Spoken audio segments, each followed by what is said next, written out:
திருவிவிலியத்தின் வரலாறு. அப்போ திருவிவிலியம் புரிஞ்சிச்சுல. ஓரளவு என்ன தெரிஞ்சுக்கணுன்னா, முதல்ல திருவிவிலியம் என்பது வேதம் அல்ல. வேதம் என்ன? கடவுளே கையெழுத்து போட்டு எழுதி கொடுத்த நூல் அல்ல. திருவிவிலியம்னா வேதம் அல்ல. ஆனால் அவர்களுக்கு அது வேதமாக படுகிறது, அது வேத வாக்கு என்று சொல்கிறோம் அல்லவா? அதுபோன்று அதை எடுத்துக்கொண்டு அதை வாழ்ந்தாலே போதுமே, எதுக்கு திருச்சபை வருகிறது, எதுக்கு மற்றவங்களாம் வழக்கம் தரணும், எனக்கே தான் படித்தா புரியுதே அப்படின்னு இவர்கள் சொல்கிறார்கள். ஆனால் இயேசு என்ன சொல்கிறாரு பார்க்கும்போது, உங்களுக்கு புரியக்கூடாது அப்படின்னு இயேசு சொல்கிறார். இல்லை இல்லை எனக்கு புரியும்னு சொன்னால் நான் இயேசுவை சவால் விடுகிறேன், இயேசுக்கு எதிராக நான் சவால் விடுகிறேனோ மாறிவிடுகிறேன். எனவே விஷயம் என்னன்னா, திருவிவிலியம் என்பதும் அதில் பல விதம் இருக்கிறது அப்படின்னு சொல்லுவேன்.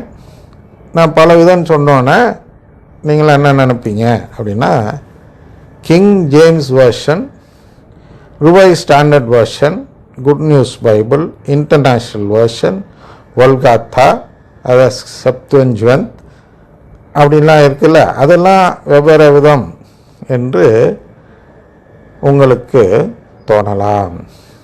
ஆனால் அதை நான் சொல்லவில்லை. அதாவது பெந்தகோஸ்து பைபிள், கத்தோலிக்க பைபிள், அப்புறம் பொதுவானோர் பைபிள், அப்புறம் 70 அப்படின்னு ஒன்று இருக்குது. 70 செப்துவஞ்சுவந்த்னு சொல்லுவாங்க, ஒல்காத்தான்னு சொல்லுவாங்க. அது முன்னாடி கத்தோலிக்க திருச்சபையில் இருந்தது. அது எப்படி வந்ததுன்னா, இயேசு பிறப்பதற்கு 200 ஆண்டுகளுக்கு முன்பு 70 நபர்கள் சேர்ந்து ஒரு தீவில் சென்று மொழிபெயர்ப்பு செய்கிறார்கள். மனிதன், அதாவது அன்றைய படிக்கக்கூடிய நிலையில் இருக்கக்கூடிய நபர்கள் படிக்கும் விதத்தில் மொழிபெயர்ப்பு தேவைப்பட்டதால், அது ஒரு அரசருக்கு தேவைப்பட்டது அப்படின்னு வச்சுக்குவோம். அதனால் அதை மொழிபெயர்ப்பு செய்கிறார்கள். அந்த மொழிபெயர்ப்பில் 70 நபர்களும் ஒரே விதமான கருத்தை மொழிபெயர்ப்பு செய்கிறார்கள், ஒரே விதமான வார்த்தையை பயன்படுத்துகிறார்கள்.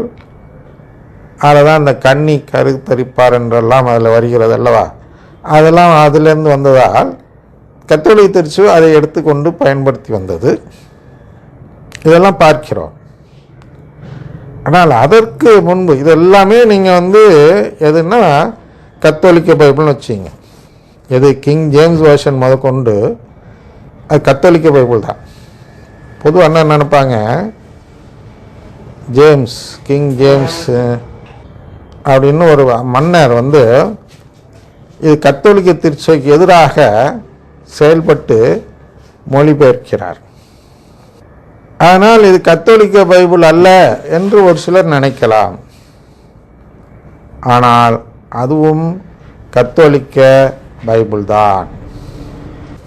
எப்படி அதான் பார்ப்போம். பாருங்க, பொதுவாக கிங் ஜேம்ஸ் வெர்ஷனில் என்ன இருக்குன்னா 66 நூல் இருக்கும்.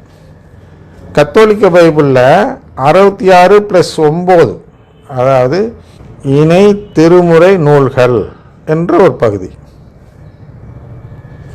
இந்த பகுதி அந்த பெந்தகோஸ்து பைபிளில் இருக்காது.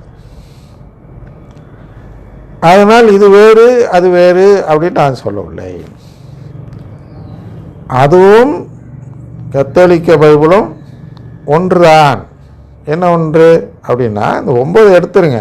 இந்த 9 இல்லாமல் மிச்சம் இதில் இருக்கக்கூடிய 66 2 நூல்லையும் இருக்கக்கூடிய, 2 பைபிளையும் இருக்கக்கூடிய நூல்கள் தான் 66. அதை வச்சுங்க, 9 விட்டுருங்க. 9க்கு விளக்கம் தருகிறேன். இப்பொழுது அது 10ஆக மாறிவிட்டது. இப்பொழுது திருத்தந்தை இருக்கிறார் அல்லவா, 14ஆம் லியோ அவர்கள் என்ன செய்கிறார் என்றால், காஸ்பிள் ஆஃப் தாமஸ், தோமையாருடைய நற்செய்தி என்று ஒரு புதிய இன்னொரு நற்செய்தியும் உள்ளே புகுத்தியிருக்கிறார். ஆனால் இப்பொழுது 67 அப்படின்னு வச்சுக்கலாம், இல்லாட்டி 75ஆக இருந்தது 76 ஆகிவிட்டது என்று வைத்துக் கொள்ளலாம். இது அவர்கள் ஏற்கவில்லை. இருந்தாலும் அவர்கள் ஏற்றுக்கொண்ட திருவிவிலியம் என்பது கத்தோலிக்க திருவிவிலியம்.